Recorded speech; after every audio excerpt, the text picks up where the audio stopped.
Hey guys, Illusion back with you, hanging out on the FTB Ultimate sub server. Just wanted to bring you the weekly update and show you what kind of progress we've made in the past week. So, as you can see, I started working on a house for myself. So it's kind of bare bones at the moment, nothing too much going on, but basically just got a structure up, and then I stopped working on it. Downstairs, got a little bit of a basement area. That'll be for my super secret project that no one knows anything about, and only will be for my eyes only. But I had to bring a little bit of the iron block feel into it, since that seems to be a theme. And I took a lot of inspiration from Lynchy Inc. From this. I've always enjoyed his building style, so I took a little inspiration and tried to give that a shot. Nate built this Thumbcraft building. I think it was here last week, but I'm not 100% sure. If it wasn't, you're seeing it now, but he built that. Update on the little prism system. I got it working and spawning the mobs correctly now, but Nate was not happy with the design, and he said he was going to tear it down, so I stopped building it.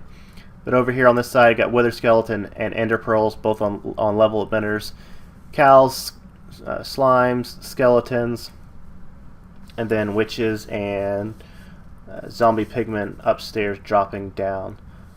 So you can see there's the note that one of the notes that Nate has left me about how he didn't like my design. So eventually that'll get finished. I'm sure once we all get together, we'll kind of work on it again. Put myself in a gravity suit, since I like having the gravity suit. Makes me fly around a little easier and helps me work on this project we're doing. So let's jump over to the shop. The shop is doing very well. It makes me about $1,000 to $2,000 a day, I would say, on average. Some days more, some days less, depending on how much I sell. But I would say average $1,000 to $2,000 a day. Solars are definitely helping out, and I started selling nano. So those are the biggest income bringers right now. So it's been a lot of fun setting this up. One other cool thing that I was talking with the server owner last night about is that she mentioned there was 2,500 new people that had registered since the last reset. The reset was what, like end of June, early July, or whatever it was. So 2,500 people. That is a lot. So which is really cool. I mean, it's a good server to hang out on. I mean, you can see there's quite a few people hanging out here now. I think there's like maybe 50 or 50 something. You can see them there. So it's cool. I'm glad I chose the server, and it's been fun. So let's jump off back to the base. Let me show you what Cody and I have spent the last few days working on. Ta-da! Fusion. So we spent we started this last night. I'm recording on Monday, so we started this on Sunday night. Nate made all the pieces up, put them on AutoCraft, and made them up, and then basically Cody put all the blocks down, and I designed the room and helped him. So it is running. It's not running right now, I should say, but we'll get to that. But it is awesome. I enjoyed making it.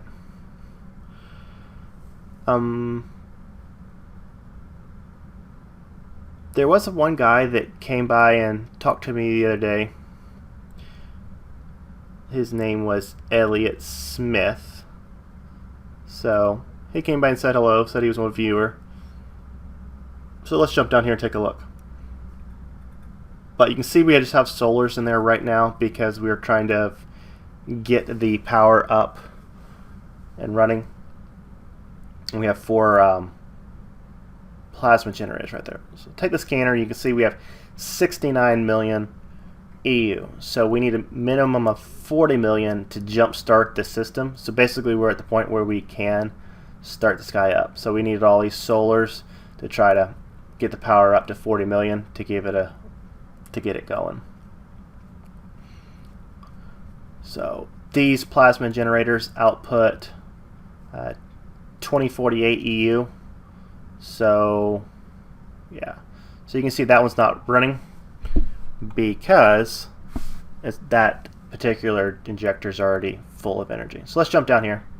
So this is the setup that Cody designed. He took some inspiration off a video off YouTube, but he basically designed this, and set it up, and then I came back and set up all the routers to make it run right. So it's a nice little team effort we did, and it's nearly fully operational.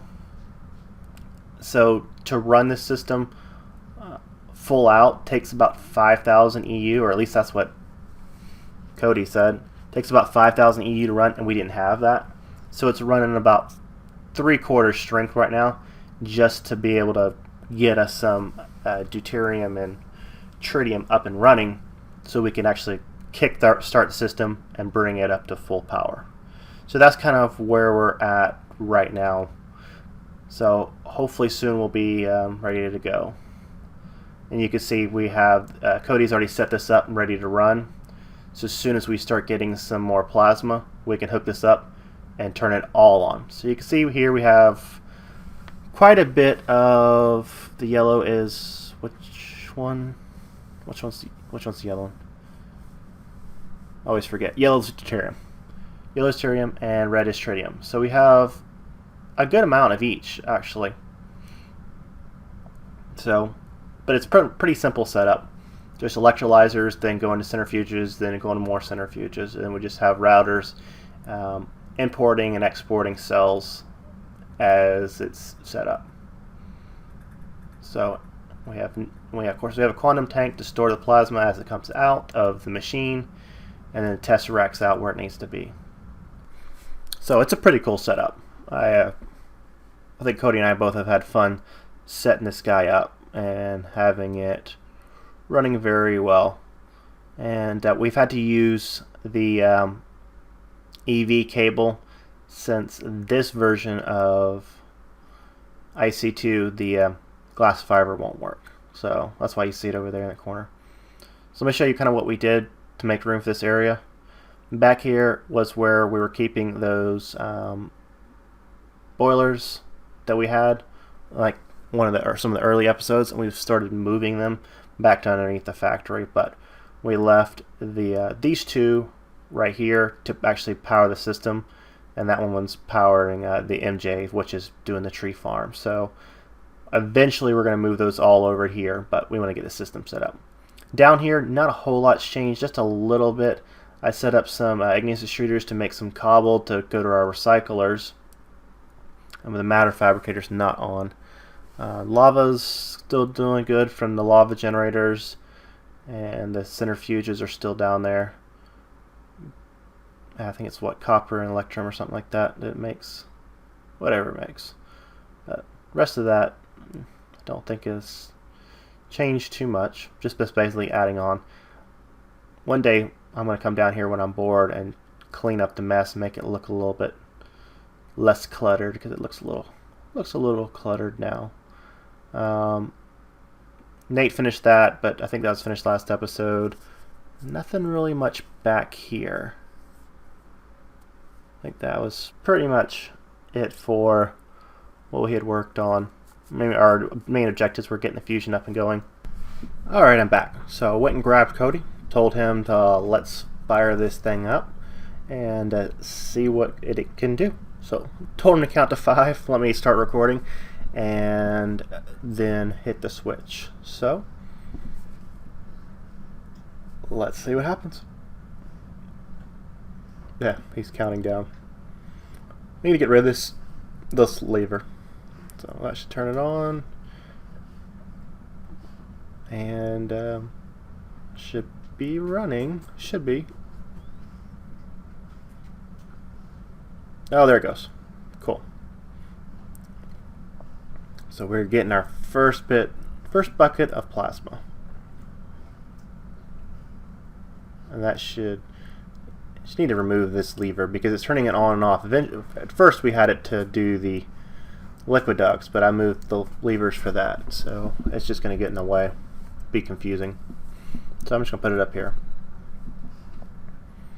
So he just sent it back to the tesseract so it can actually start self-powering the first bit of energy. So looks like 32 32 million EU. So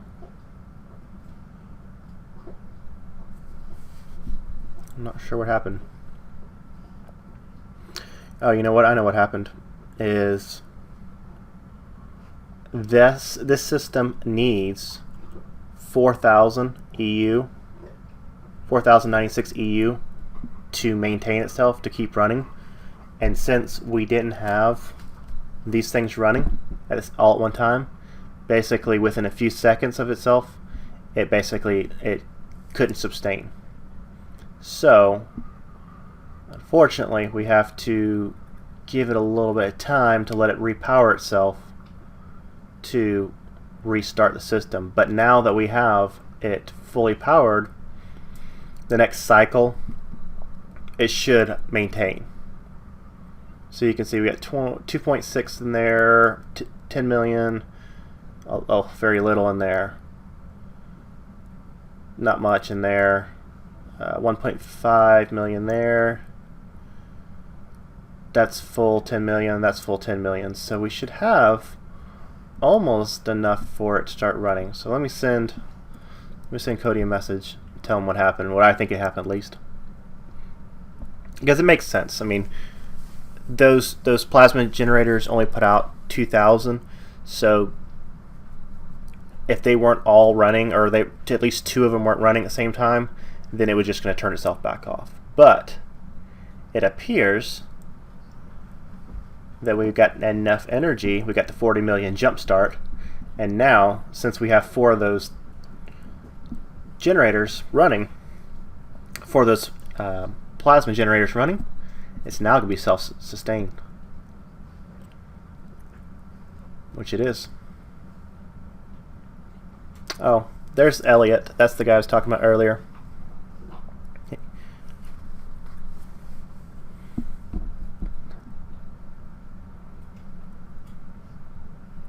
So cool. So now these guys are going to start building back up.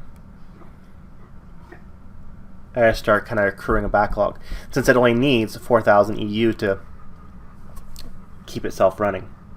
So in theory, we could technically run this system just off 2 plasma generators, but Cody made a good point, and it looks better with 4 than 2. And you know, we're going to be making so much plasma that it's probably not going to be a big issue, and it'll backlog itself, so we'll only use it, we won't be wasting it. So it looks like it took a fair amount of deuterium to get this thing started, and we're going to see if we're in a deficit. We should be in a small deficit because, again, this system's not fully powered. We were kind of babying it along. So I imagine Cody will probably get this thing wired back up all the way so it can start running at full power, which, like usual, he reads my mind, and kind of we're on the same page about how to get this thing wired up. But cool, it's running. We have now a self-sustaining fusion generator. Fusion reactor, same thing. So 4,000 EU to jump, and then maintains itself at 4,000. So, which we are doing. There's a few other recipes. You can see this other one, this helium one. It takes 60 million to jumpstart it, but only needs half the amount of power to maintain.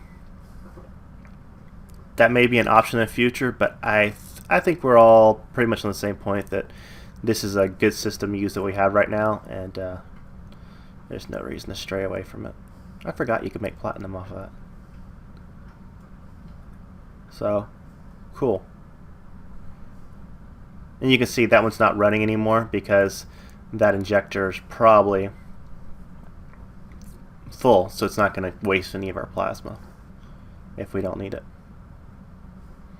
And we can start cleaning up these solars now because it's self-running. Told Cody I want to clean up all these wires and make it look prettier. So I like it. I like it a lot. And once we get this all wired back up, So we have 4 plasmas going into transformers there to knock it down from 2048 to 512.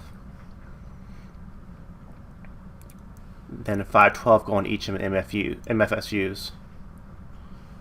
So we should have this thing running right along pretty soon. But anyway, I think that will do it for this episode, this weekly video. Hopefully you guys enjoyed it. I know we've had fun setting up the fusion reactor. And like I say all the videos, any of the viewers are welcome to come hang out with us, come and see what we're doing, come look at our reactor if you want to. I'll just send me your information, and the server information is down below. So I think there's going to be a weird cut there, so sorry if there is one or not. I'm not sure yet. So I wanted to show you one last thing before I head off. Is I had noticed that a lot of cells were disappearing in the system, and I couldn't figure out where they were going to.